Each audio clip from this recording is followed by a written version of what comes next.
Bitta lavlagini to'g'rab, o'rnidan chiqarib olamiz. Bir safar suv quyib olamiz. Endi buni blender qilib olamiz. Buni suzgichdan o'tkazib olamiz.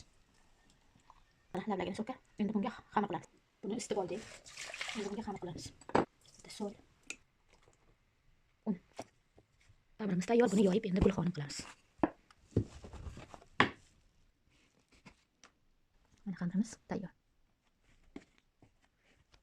Mana endi bunga farsh solamiz. Qayirib o'rab oldik.